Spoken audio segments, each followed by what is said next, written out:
Seguimos entonces con que hablábamos de los ángulos. Entonces, la intersección perpendicular de una recta con otra, ¿ya?, van a generar lo que llamamos un ángulo recto. ¿Ya? La intersección entre una recta y una oblicua van a generar un ángulo agudo.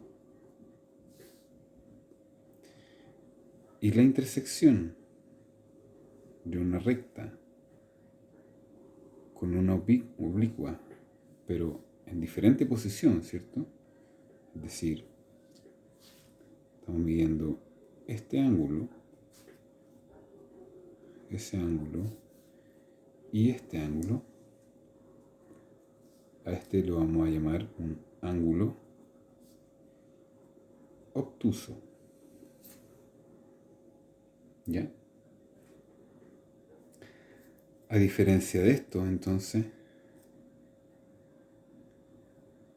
a los cuales vamos a llamar ángulos cóncavos, ¿ya?, van a estar los ángulos convexos. ¿Y cuáles van a ser ellos? Los contrarios, ¿no? Es decir, de este ángulo recto, el contrario de este sería un ángulo convexo, ¿no? Es decir, los ángulos cóncavos van de 1 a 180 grados, ¿cierto? Y los convexos son los opuestos, ¿no? Es decir, en una circunferencia tengo un ángulo extendido. Estos van a ser los ángulos cóncavos y estos van a ser los ángulos convexos. ¿Ya?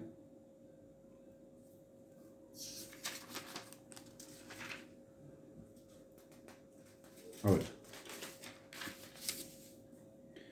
una vez dicho eso, vamos a hablar de cuerpos geométricos básicos. ¿Ya? Primero vamos a empezar por los triángulos. ¿Ya? Es decir, 3 ángulos.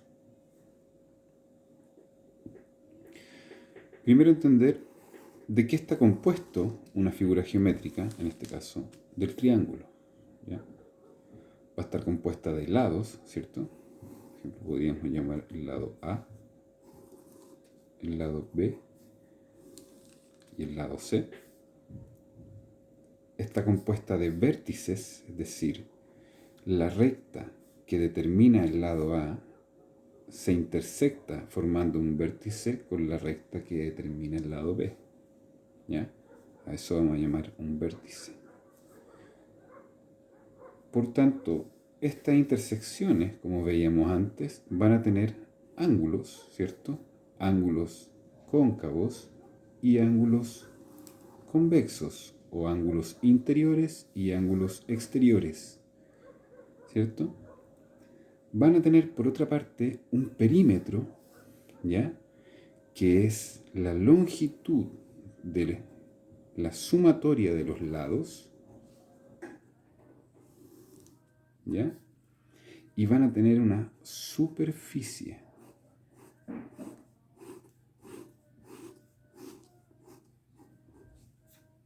¿Ya? Entonces, lados, vértices, ángulos,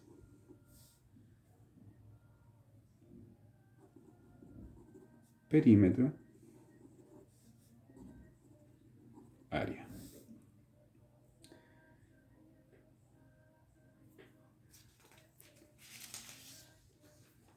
De acuerdo entonces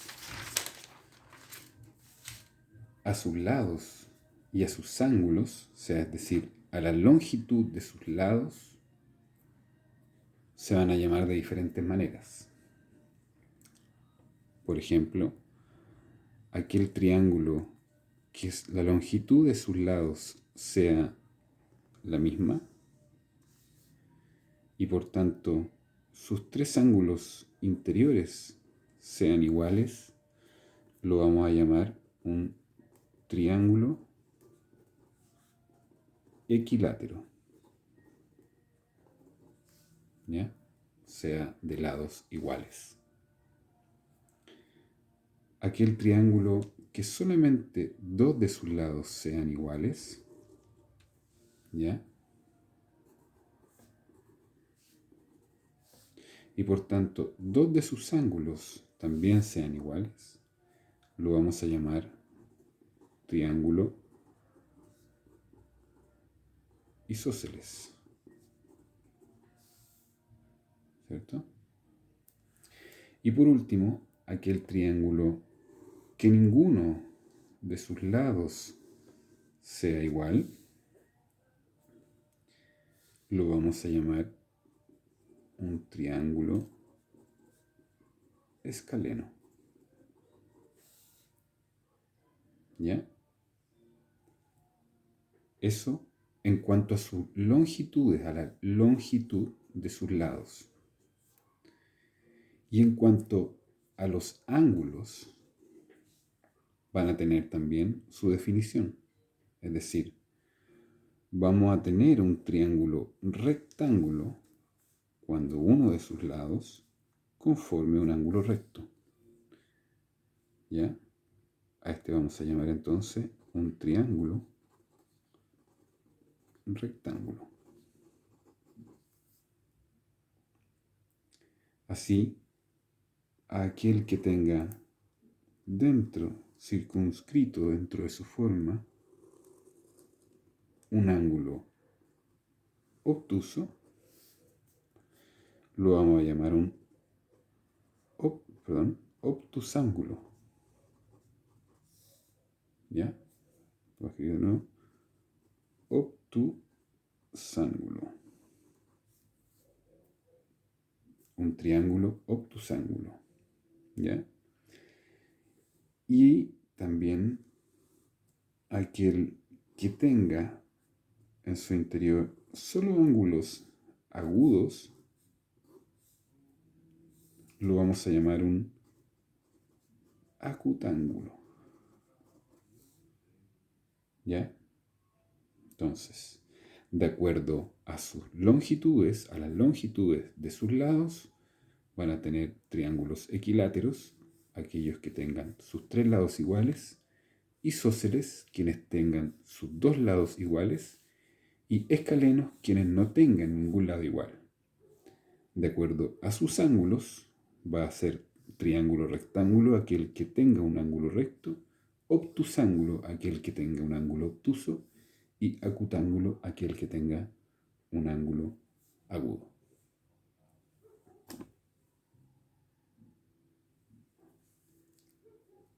Vamos a ver en el próximo capítulo entonces todo lo que tiene que ver con los cuadriláteros. Seguimos con la geometría básica y con estos cuerpos geométricos básicos, pero ahora vamos a pasar a los cuadriláteros.